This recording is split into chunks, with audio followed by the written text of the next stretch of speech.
আমাদের দেশে এখন একটা বিতর্কিত প্রতীক বাংলাদেশে আছে, দাড়িপাল্লা, জানেননি? আমার কথা কয় না, জানেননি? এটা কার দল? কথা কয় না কেন?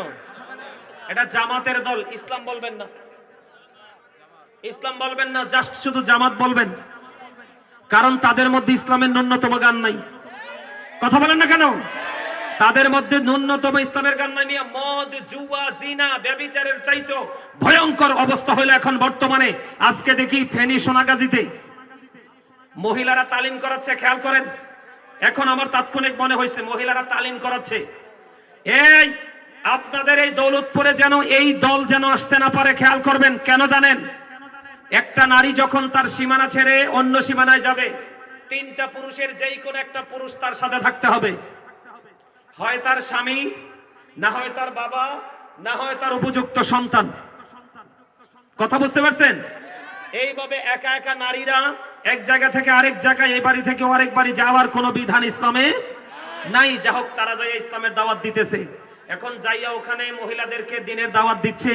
দিনের দাওয়ার পরে আপনার ওনারা বলতেছে, মহিলারা বলতেছে, আপনারা জান্নাতে যেতে চান না জাহান্নামে যেতে চান?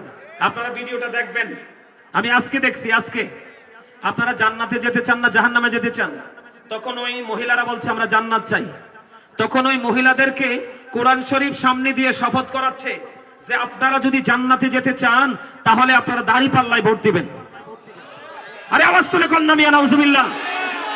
আপনি রাজনীতি করবেন, করেন, জামাত করেন, বিএনপি করেন, আওয়ামী লীগ করেন, জাতীয় পার্টি করেন, যার যেই দল ভাল লাগে আপনি করেন, কিন্তু মানুষের ঈমান, আপনাদের ইসলাম নিয়ে খেলার অধিকার তো আপনাকে কেউ দেয় নাই। কথা বলেন না? আমার কথায় আপনারা কি রাগ হইছেন?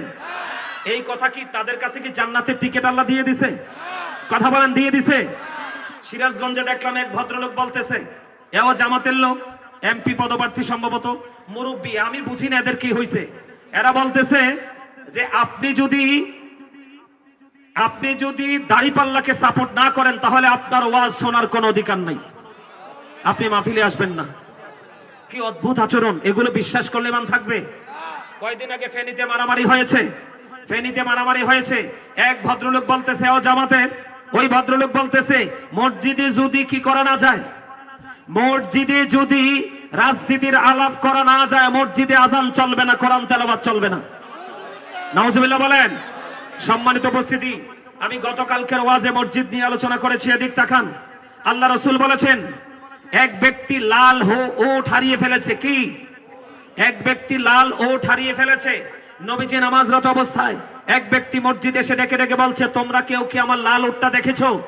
তখন রাসূল নামাজ শেষ করে বলে দিলেন, তোমরা সবাই তার জন্য দোয়া করো, সে যেন তার লাল ওটটা খুঁজে না পায়। তার কারণ কি? কারণ তার লাল ওটের তালাশ করার জন্য মসজিদ বানানো হয় নাই, মসজিদ বানানো হয়েছে আল্লাহর জিকির করার জন্য। ঠিক কিনা বলেন?